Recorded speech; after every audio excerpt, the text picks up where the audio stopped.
guys, and welcome in to Farm to Fame. Man, this is our first kind of episode. We got Peter Moylan with us. We got our producer, Maddie Mass. You guys, what's up? How we doing? How are you? Good. I'm good, man. I'm good. So the format that we're going to start with this, we're going to do three Hold kind of... on. Holding. Okay. My lawn people just got here. I swear to God. Great on the scheduling, Peter Moylan. Yeah. Great on the scheduling. So how we're going to do this, 3 mini episodes to kind of kick things off. And then in the coming weeks, we're going to dive into our full episodes, which you can watch on YouTube or you can listen to any podcast platform. So this is number 1 of our first 3 mini episodes. Peter, what are we covering? We're covering everything. You name it. Prospects, non-prospects, old dudes that just get called up that no one's ever heard about. A la me back in the day. So we're going to try and hit on everything. You described it as the people you hear about but don't know anything about. So we're going to try and take a deep dive into those people. And as the John Boy guys say, they talk about you knowing that your team's better than we do, but we're going to do our best to give you as much info as we can. I think that was like a direct quote that was pretty impressive, Pete. I didn't even take notes. I did take a lot of notes, by the way. Yeah, you did. I told you before we were just chatting, and I have never worked this hard. Well, I have, but not in a long time. You don't have to really take notes as a baseball player. So my handwriting has picked up a lot. It's good. You may comment on confirm. That. Show the people your handwriting because it's impressive. Just real quick, but don't zoom in on my notes, people, because this could be swear words and all kinds of stuff. So here we go. Come on, we can't see anything. That's just one page. There's plenty of pages. No, I meant you got to bring it closer to the camera. I didn't want to do that. Okay, fine. Ready? Thank you so much. Maddie Mass, how are you? I'm great. Thanks for asking. I'm excited to kick off this show. This is one of those that's weird for me, being that we're now going to be talking about people that are younger than me. I've kind of hit that age in life, where now the people are younger. Maddie, how do you think I feel? These are the people that kicked me out of the game. All these young dudes we're going to be talking about are the reason why I'm no longer playing. So, Sorry, Pete. Rough. Yeah. I mean, today we're going to be covering the 2020 draft. And I know when I was studying it and looking at some of the birthdays, some guys were born in like 2002. And tough. Dude, you're young. I know. And I get that. But like anything after the 2000s, I just feel like people were not born after the year 2000, but they were. And we will be talking about some of them today. So like we said, we're going to be covering the 2020 draft. Now, this draft was obviously changed a lot, Pete, because of COVID. Yeah. 5 rounds. The players that were undrafted could sign for a maximum of $20,000 signing bonus. My favorite part of what I was bummed that we didn't get was that the draft was supposed to be held in Omaha during the College World Series, which would just be amazing to be able to capitalize on the excitement surrounding the College World Series and also the MLB Draft. Obviously, that got moved to the MLB Network studios last year, though. Yeah, and now they've permanently moved the draft to 20 rounds, but kept the $20,000 unlimited $20,000 signing bonuses for guys after that. So I'm not sure what effect COVID has on shortening the draft. Yeah. No, that's a bit unfortunate, but they've also cut a few minor league teams. So there's just not as many spots for these guys to hone their craft. But I think they're moving towards an independent ball sort of league where it's going to be MLB owned, but it's not. So, I mean, it's strange, but it's all going to pan out. 2020 was a strange year for everyone, not just baseball players. So we didn't have it the worst, that's for sure. Yeah, and we're about to see the effect that having no minor league season last year really had on these young prospects, just not, they haven't played in a competitive game unless they're at spring training. Right. So my view on that is that I feel like as long as like the guys that were in the 60-man squads, I don't think they'd lost a lot. Yeah, it was monotonous playing the same people over and over again. But I think that development-wise, it could have been an advantage for a few of these people. Having to get those at-bats every single day. And it's the poor minor league guys that were just basically working out or stuck at home. They're the ones that are sort of going to be six months behind everyone. But, it'll be interesting to see what kind of effect it has. Well, a couple of facts just kind of over the draft as a total. SEC had the most players drafted overall with 26. I'm an LSU gal, so love that. ACC had 16, followed by the Pac-12 with 12. California had the most players drafted overall. So there were 29 picks in this first round, which kind of threw me off. A lot of cheating, and people didn't get picks in the first and second round. I was going to say that was one thing that was kind of weird, is that the Astros lost 2 picks and the Red Sox lost a second round pick. So can't cheat. Can't cheat. So we're going to start with the guys that we think we are most likely to see in 2021, guys whose names were thrown around a little bit in spring training. A guy that probably everybody has heard about by now and will crack the opening day roster is Garrett Crochet. Peter. 11th round pick out of Tennessee. While I was researching this guy, I mean, I can't wait to follow him and follow his career, because he majored in nuclear engineering. He was hit by a line drive, broke his jaw, and 2 weeks later pitched in the College World Series game. Helped them win the first game since 2005. He's going to make the opening day roster. He was drafted 34th out of high school and decided to go to college, which is obviously 34th round or 34th overall? 34th round. Oh, I was like, holy smokes, that doesn't make any sense. So reading some of the articles, he talked about he was a little concerned that he wasn't going to be able to show how much he'd improved as far as the strike throwing, because he was a bit erratic early on in his career. But they rated his fastball the number 1 fastball in the draft. So the White Sox obviously took a chance, and he made his debut last year against Cincinnati and came in and punched out 2 and got an easy ground ball. I watched that outing. I don't know if you had a chance to get a look at that outing. They're calling him the new Chris Sale, and there's a whole bunch of comps that go towards a Chris Sale type, David Price type, instant impact kind of guy. He was a starter, but he looks like he's going to be working out of the bullpen this year. I do have some concerns about when teams do that. You know, they swap guys between starting and relieving roles, and what kind of effect that has on a guy's preparation. But judging by what he says and what the front office has said about him, he seems like he's ready to grab it by the balls, as they say. I think it helps when they come from the SEC. So he went to Tennessee, like Peter said, debuted last year. The dude is 6'6", a 6'6" lefty, baby. In 2020, 5 games, 6 inning pitch. They were all 6 scoreless innings. Only 3 hits allowed, 8 strikeouts, didn't allow a run. And I thought this was interesting. So we only played in 5 games, right? And I read that he ranked 2nd in the majors for highest total of pitches thrown at 100 miles per hour or above with 45. But I was like, dang, only in 5 games. He was the first pitcher without pro experience to go straight to the majors in the same year he was drafted since 1978. So this cat still hasn't played in a minor league game. Albeit COVID season, but yeah, he was at the alternate site. The hashtag alternate site. He was getting some games in. It wasn't like he jumped off the couch and rolled into the big leagues, but he's a stud. He's going to be a stud. He loves the craft. He's on social media. He loves social media. There's a couple of videos of his throwing with his shirt off, throwing 100 miles an hour with his shirt off. So he's ready. Yeah, I mean, his stuff has looked deadly in spring training. 9 games, 1-0 with the 2 ERA, 9 innings pitched, 8 Ks. They were all 1-inning appearances. He's been sitting about 95, 98 with his fastball, throwing a low 80s slider for strikes.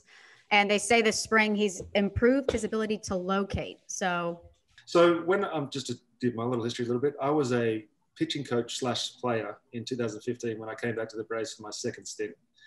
And one of the things that I learned real quickly is it's much better to be able to teach a kid how to fix himself than to rely on you all the time. So I think it's important that he was able to get a hold of that, learn how to fix the erratic nature of his pitching himself rather than relying on pitching coaches. Yeah, he's going to slide in real nice in that bullpen. Is he going to slide straight into a setup role, you think? That's what they said. Yeah. So Crochet, lock for opening day, wild. He has shoved in spring training. He shoved last year when he came up, pitched in those games. So Crochet, well done for you. All right. Nick Gonzales went 7th overall to the Pirates. He's a second baseman. His ETA is listed as 2022. But this kid can freaking swing it. He had video game numbers at New Mexico State. He had 399. But I guess something to note with New Mexico State is their ballpark is, kind of like a Coors Field effect. One of the most offensive friendly environments, high altitude,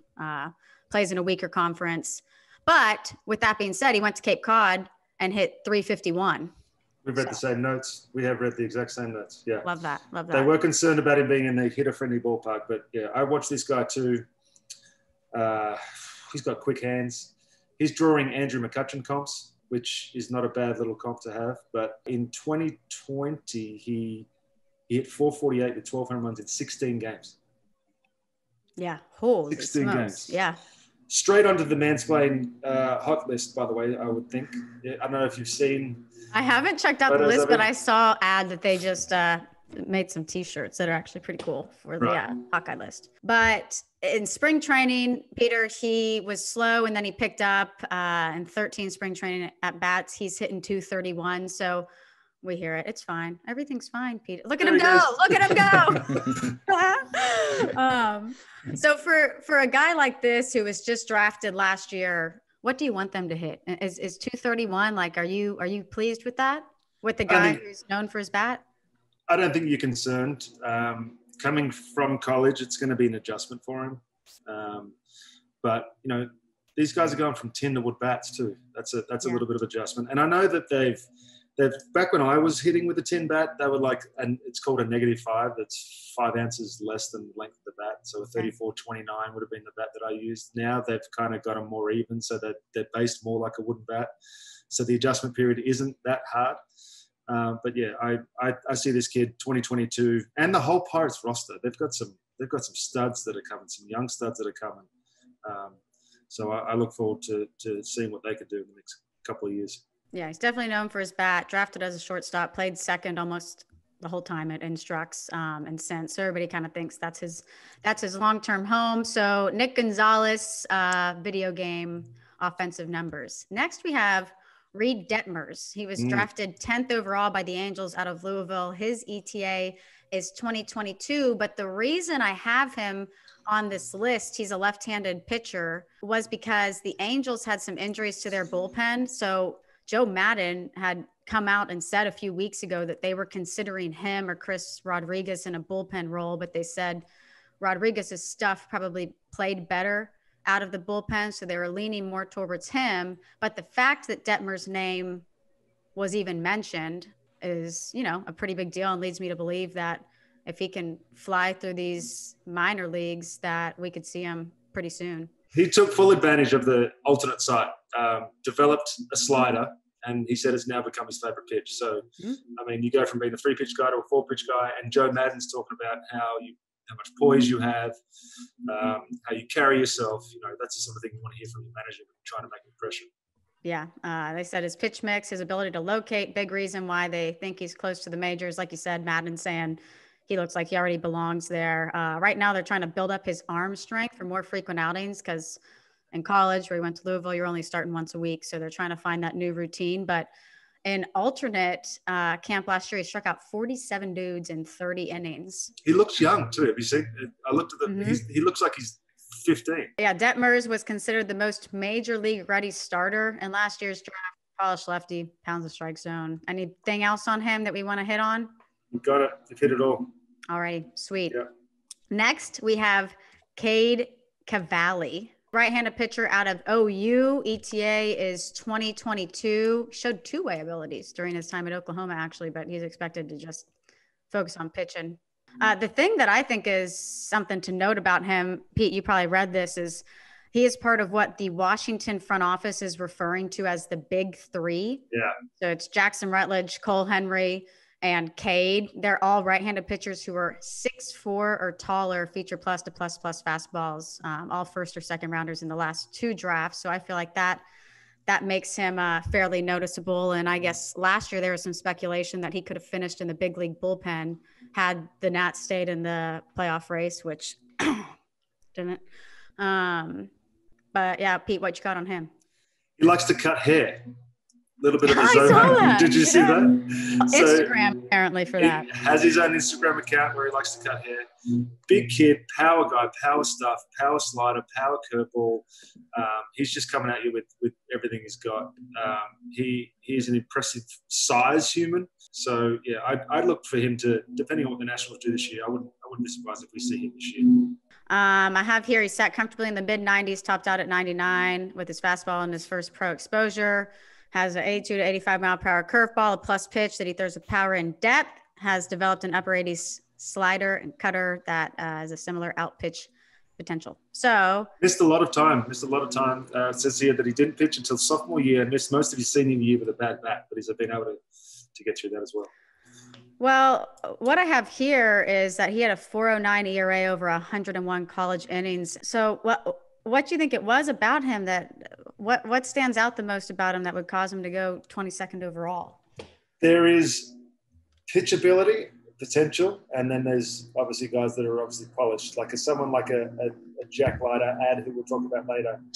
He seems like he's got everything under control, right? Mm-hmm. These guys, this is what scouts are for. They can try to predict what you're going to do. And he obviously had a lot of upside. So to go 22nd overall, you have to have something going for you. But they obviously saw a big-bodied kid with a power arm. And he's an athlete. He played the field.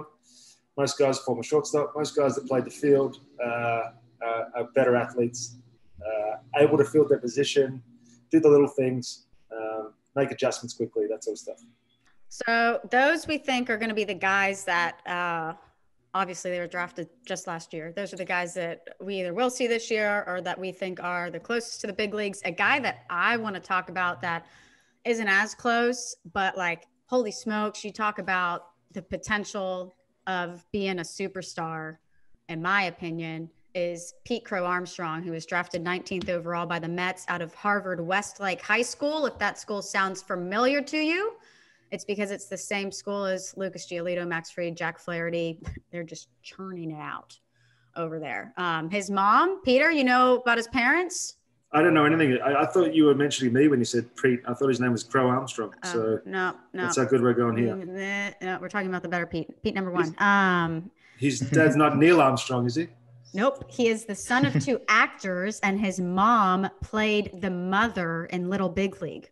Come on. Mm-hmm. Yep. That he said is his favorite movie that she's been in. So that's Henry Roland Gardner, right? Don't. That's off my notes. That's the Minnesota one. That was the Cubs one. You're over my head. Henry Roland Gardner. Yeah, I don't know what you're talking about. Is that a movie quote? Yes. Okay, sorry. I'm not a big movie. What's the one where he broke his arm? I watch live sports. Rookie of the year. There you go. Thank you. Anyway, back to my dude. Sorry, go ahead. He's committed to Vandy.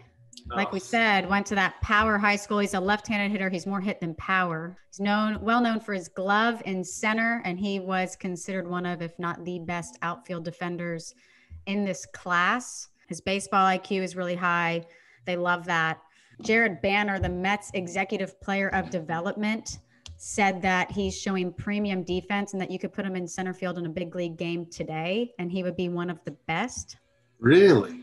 Big time quotes. Yeah. He hasn't been too hot at the plate in spring training, 13 ABs in 11 games. He hit 154, but again, straight out of high school, his ETA is 2023.